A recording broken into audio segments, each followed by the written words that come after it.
without a shadow of a doubt that you're created on purpose for a purpose. Mindset and money revolution. You have to have a mindset revolution to experience a money revolution. That's when you experience a true wealth revolution. My name is Chad Free.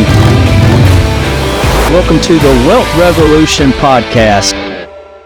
Welcome to the Wealth Revolution Podcast. My name is Chad Free, and I am a wealth strategist, and I believe that true wealth is an abundance of everything that you value. And one way to experience that is really recognizing your calling on your life, your purpose, and at least pursuing what God created you to be. And today I have an awesome guest who is a wonderful friend of mine. And you hear me talk a lot about you have people in your circle, and almost everybody has people in their circle. You've got those people, but then you have those in your corner that you know that you can talk to without being judged. You know that they're going to give you exactly kind of what you need. That's for the benefit of you. And you take that very seriously. And this guy is in my corner. And I'm proud to have him on today, Mr. Coach Todd Harris. Todd Harris is an author. He just wrote a book called Road to Million, and we're going to talk about that. He owns some martial arts studios up in Charlotte, North Carolina. Very successful, and I've seen him and his interaction with his students and his kids, and it's amazing. But he's also a business coach, and he really is knowledgeable on how to help people pretty much with things that they can't see. You know, both of our coaches, Coach Michael Burt says, sometimes you can't see the picture when you're stuck inside the frame. And this is the guy that really can help you tweak things that can make a huge difference, not only in your business, but in your life. So I'm extremely excited to have him on today. And let's get started. Coach Todd Harris, what's up, my man? Holy cow. I hope I live up to the standard you just laid out there today.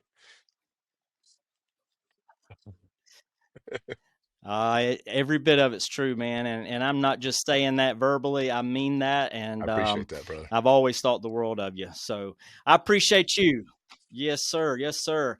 So let's talk about Todd Harris. Who is Todd Harris, and where's Todd Harris at now, and what's he currently doing? Yes. Then we're going to talk about where you come from. Where did Todd Harris come came from? But where are you at now, buddy? Of North Carolina, and from the get-go, I was an entrepreneur since I was 8 years old, man. I was delivering these little papers at 8. At 13, I saw this movie, Barry Gordy's The Last Dragon, and I wanted to do karate, and my dad was like, "Nope, you do baseball." And I was a baseball player.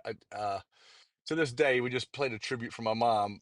She would tell you I could have gone pro, and chose not to take that route. Got some college scholarships to play baseball, and turned them down.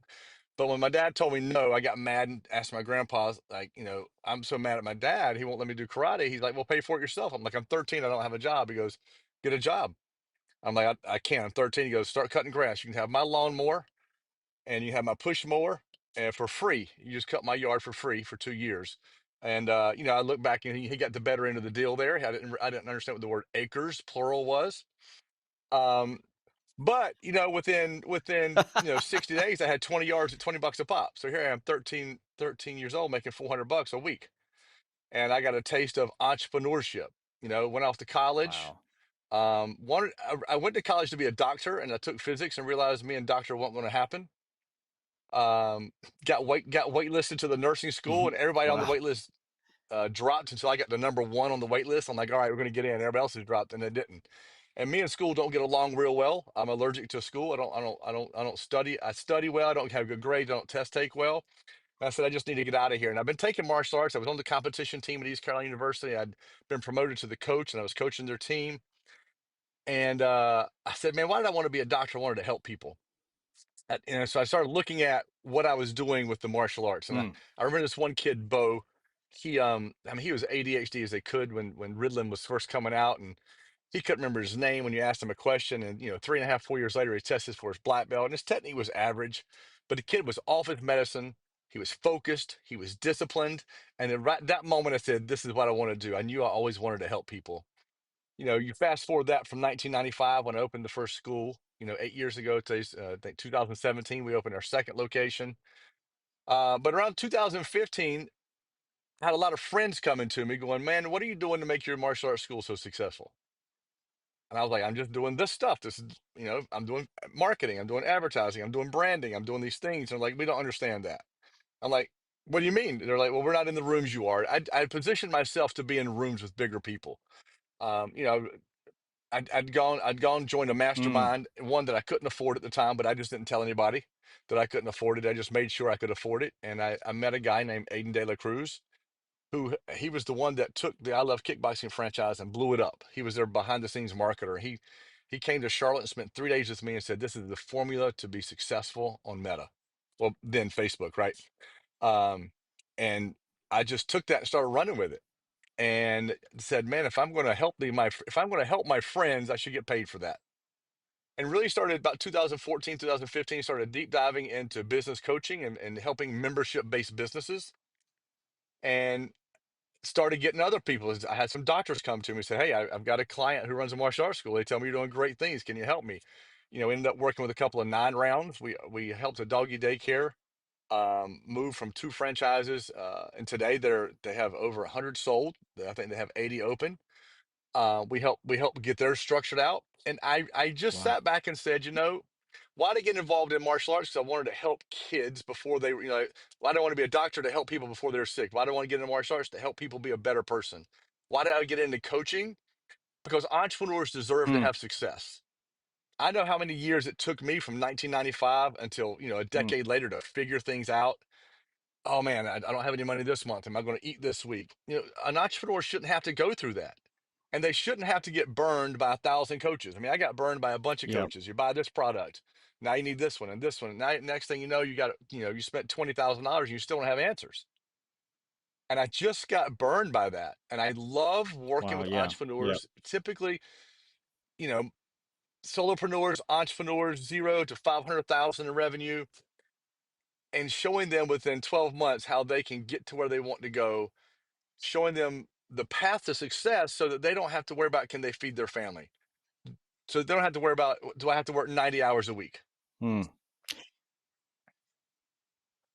Yeah. Let me ask you, let me stop you right there. You said some things that I really picked up on. And, from a foundation, your friends saw that you were being Right. successful in your martial arts studios, right? And in your schools.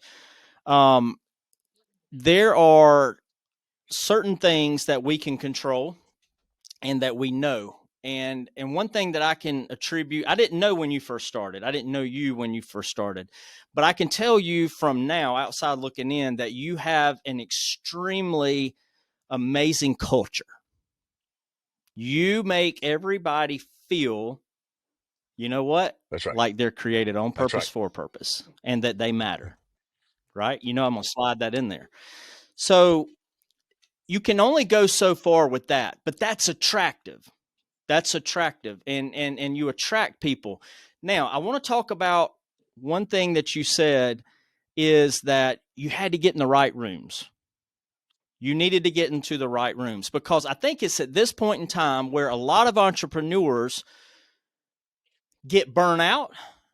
And man, I'm doing my best. I'm doing my very best. I've got a good culture.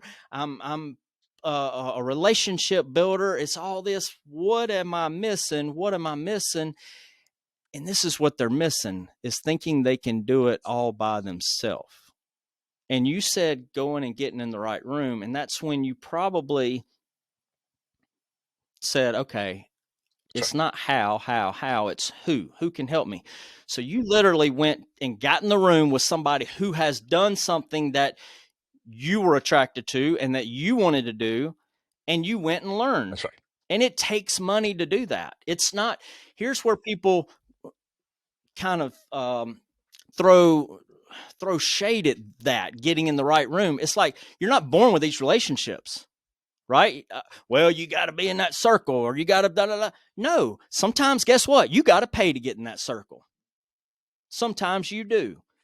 And so you and I both have spent a lot of money in learning and in knowledge, and that's the best investment is in yourself. It pays the best interest, right?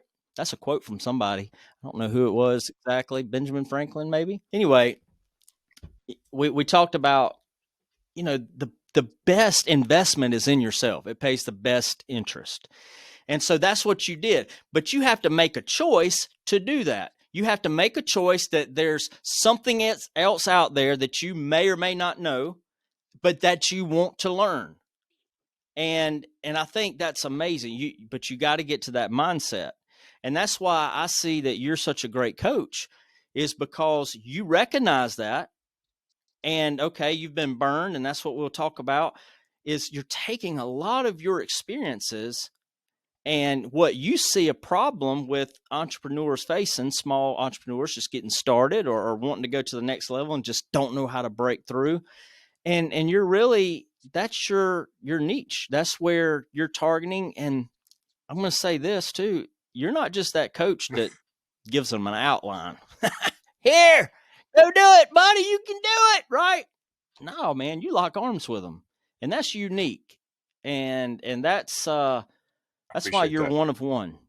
That's why you're one of one. So so moving forward, you know, you've kind of got your heart, your passion, and you're in that lane, that assignment and your alignment. Right. And so you wrote a book. You just wrote a book called The Road to a Million. Tell us a little You bit know, about the I book. just I looked at all the success that I've had, all the failures that I've had over the last 30 years as an entrepreneur. And every failure has been a success.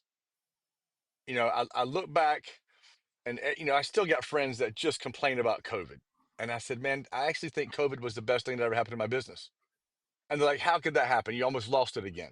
Because the '08 Mm, housing crash, we lost everything. And COVID, literally, I was probably 3 months away from all the money I had saved up for retirement. I was just, we didn't get any money. Nobody was giving us money. And the landlord still wanted his money. And I spent the first three and a half mm. months, 4 months of COVID. We went to the farm and I would do some lessons in the morning because we had a few students that wanted to do virtual. And then I'd spend all day restructuring the business to come out bigger and stronger, restructuring the business to come out bigger and stronger, and started looking at what did we do great in the past, what did we not do. Hey, let me. So whoa. You Oh, and actually had faith that y'all were this is going to what I come out know. of this, This is that we what were I going to come know. out of this COVID, It huh? Is always that what works you out in said? my favor. That's the one thing, one belief I have is it always works out in my Great. favor I love as it. long as I do the work.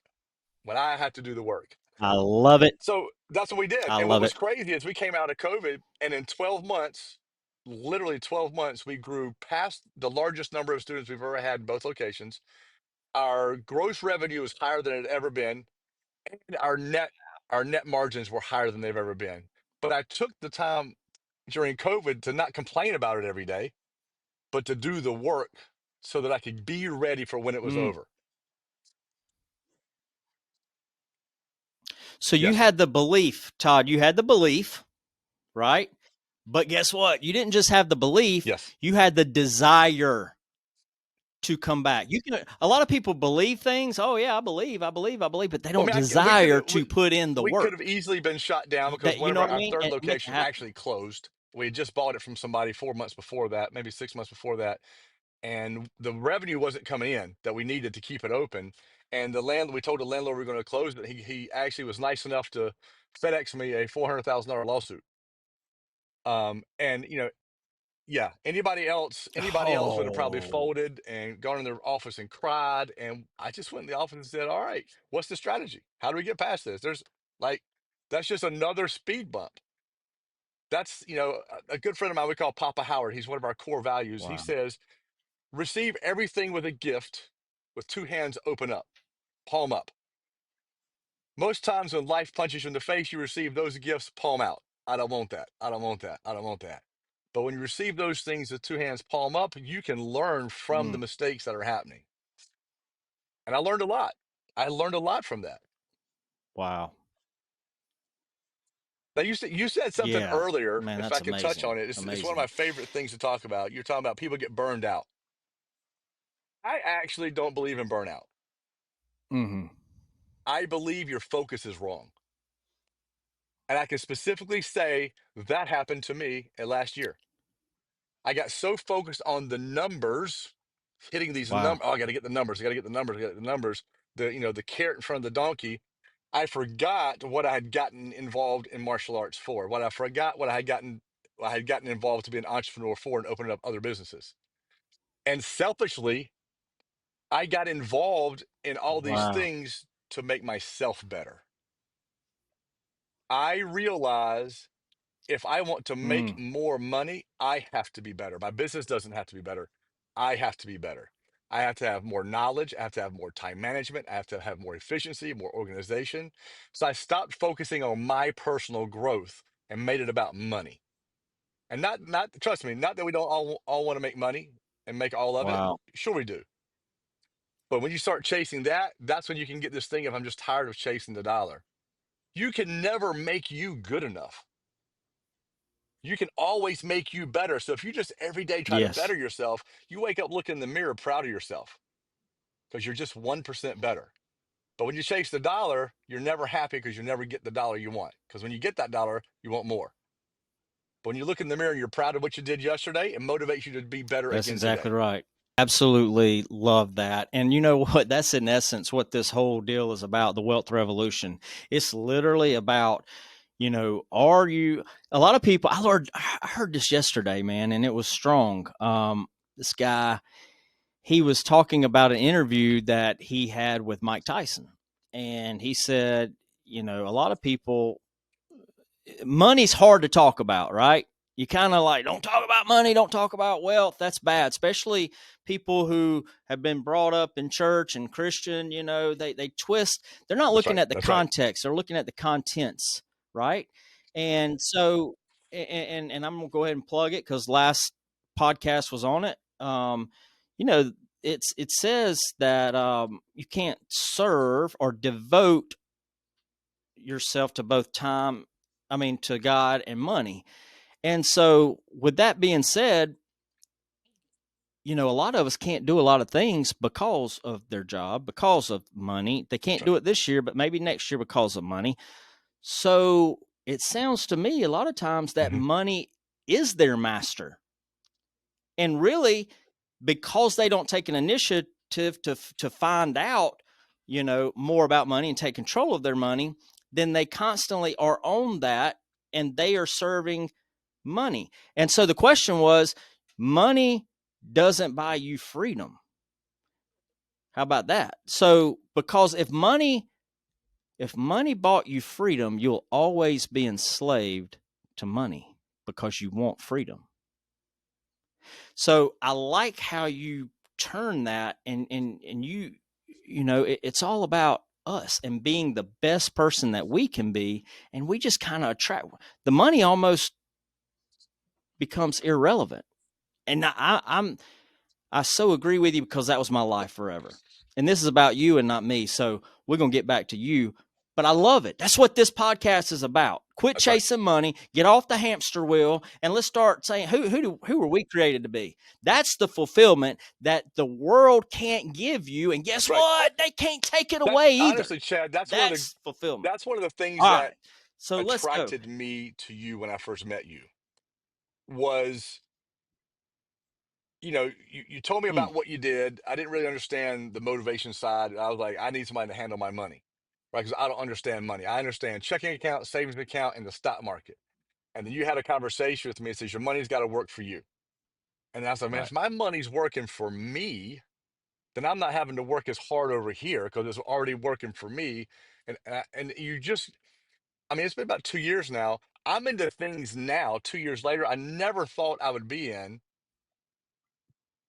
But if it hadn't been for you, I wouldn't have been able to be in these investments. I wouldn't have these opportunities, and I wouldn't have put myself in these rooms to make the investments I'm in that were going to get me light years ahead financially than I would have ever done with the traditional thinking of how money works.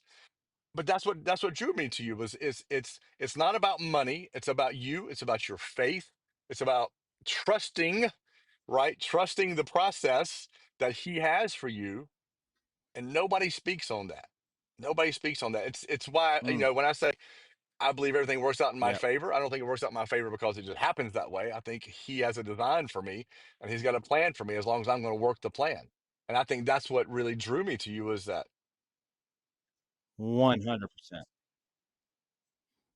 Well, I appreciate that, man. That is so awesome. Good to hear. And that's what it's all about. That's what my message is all about. And really, we're just taking our lessons. A lot of our lessons and our calling comes from our past and our failures, like you said. And we just want to help people. We have to go through it to be able to serve other people, man. We have to go through the trash and all that. But that's just the equipping of us to be ready to That's be right. out there to do our calling. And I'm going to tell you right now, Todd Harris, you do a phenomenal, phenomenal job. And I'm going to throw something at you. We didn't talk about this, but you you are you are very, very, the way that you, I'm just going to say it, coach on relationships. Man, it's crazy. And I don't know where I'm going with this, but you really have a way of not only coaching business for business, but I think just through everything that you have built in martial arts and probably in the past with your past experiences, you you're a great relationship coach, and you don't even market that, right? And I'm not, this is not saying, I don't want people reaching out to you for that, you know what I mean? That's not what I'm saying. But what I'm telling you is you actually are in tune with how to communicate with people, how to understand people, how to understand the gap between parents and Yeah. kids. I think you have talked about that before, and kind of translate. Kids are wanting to tell us one thing, right? And we don't understand them because Right. no, it's, this is the way you're going to do it because this is the way we did it, blah blah blah. But that's, there needs to be a difference there, right? And so that really sticks out to me. But one thing that I was going to tell you is I saw you do something the other day, when I was at your event, and it was talking about Yes. corn, the corn illustration. I want to hear. Can you please talk about that, and then we're going to wrap up, and we're going to talk about how they can get your book. But let's talk about the corn. Let's do that. Man. So if you look at an ear of corn, you got a couple opportunities with it. You can take that ear of corn and you can throw it in a pot and you can eat some corn. Cool. Or you can take that ear of corn and let it dry. And then for every kernel of corn, you're going to get one corn plant. And there's between 500 and 1,200 ears, kernels of corn on a corn cob, depending on the type of corn you have. So let's shoot in the middle and say 600. If you've got Mm-hmm. 600 kernels of corn Mm-hmm. and you plant those, and let's hypothetically say they all come up, each corn stalk produces at least 2 ears of corn. So now instead of eating one ear of corn, you've got 1,200 ears of corn. So many people are so wrapped up every day in consuming Right. what they're doing right now and wanting to live life in the moment they're in. They're not planning for the future. They're not thinking about their future self. They're not thinking about their children's future self.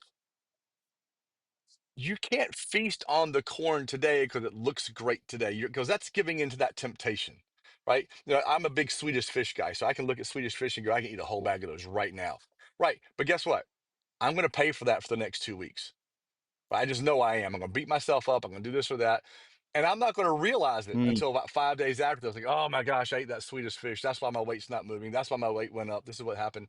But if you're only focused on eating this corn right now, your future's not planned anymore, right? You're only focused in the primary. If mm-hmm. you think about what you do every day, you talked about building relationships. That's what I thrive on. If I can treat somebody like family, they know I'll take care of them and they'll take care of me. I want my message to be spread. I have a Exactly. student named Kavita Chaudhry. from years ago. She messaged me a decade ago. She goes, I'm in Japan now teaching English, and I'm teaching the lessons to these Japanese kids that you taught me when I was under you getting my black belt. That's me taking those kernels and planting Wow. them, and her growing some stalks in Japan. I mean, we have I have a world influence Yes. now, and That I'd is so had no awesome. idea. I thought I was just helping my little 5 mile radius. But when I think about it, man, it's going to grow bigger. So, what Yeah. influence do you Yeah. have every day? Don't live life for yourself. Live life for the people that are around you as well. Empower those. If you're living life for yourself, you're not trying to reach down and help that person below you to get to where you're at. If you help 5 people, if you lift Mm-hmm. 5 people to your ledge, That's they'll right. pick you up and put you to the next ledge. It's much easier to climb that mountain when those people are pushing you up. That's right. That's right. Yes. And that's really again a part of the wealth revolution because people they're so focused on surviving. That's right. That's why they're looking at the right now. And their mindset and their money keep them from even thinking about thriving and investing in themselves for the Nobody's future to teaching make any mindset. kind of impact. So, Nobody's man, teaching mindset. It's I can't, I won't, my yeah, parents that's didn't, right. I came That's exactly right. from. There's all these excuses as opposed to finding reasons why you can. They find excuses why they can't. Exactly. That's exactly right. Well, man, listen, it's been awesome. Before we let or close this podcast out, I want you to think of one thing that you'd like to tell our audience. That you'd like to leave us with, and then we're going to talk about where to get your book, and we'll put a link on this podcast that folks can go out and get it. And I'm telling you, you need to reach out to Todd if you need help in growing your business. If there are things that just don't seem like, man, I don't know what my next step is. I've got this great idea, but I don't know how to implement it. I don't know what the next step is. Do I do this or do I do this? Todd is your guy. You So, know, what's the one thing you're going to leave my us faith, with I today, have a Todd? strong faith. You and I have talked about that. Like anybody else, I've questioned things over time. One of the things I dislike hearing people say is God has a plan for me. God's got a plan, and it's going to work out because God's got a plan. I 100% believe God's got a plan, but it doesn't work out if you don't do His plan. You got to put in the work that His plan requires. You can't sit back on the Wow. sofa eating Swedish fish, watching Netflix, going, "Well, that Yes. $1 million hasn't come in yet." I asked God for it. Like, that's not going to happen. You got to do the work for the plan to show up. That's what I would tell you. Yes. That's exactly right, man. Exactly right. So good. So good. You Yes, got to have that action piece, right? You can have the faith, but that's faith right. without action is dead. That's right. All right, guys. So thank you guys for listening in. Thank you. Todd, thank you, my man, for being on my podcast. It means a lot. You mean a lot to me. And we're gonna put a link in whatever platform that you're seeing this. We'll put a link to how to get his book on Amazon. And hey, let me just say before we get off, Within the first congratulations, 24 dude. hours, we hit number Bestseller, one. right? Bestseller. That is, Man, that's awesome. That is awesome. So cool. Well, thank you. thank you, Todd. Appreciate you, man. God bless you and your family. And you are created on purpose for a Thank you. purpose. God bless you. See you.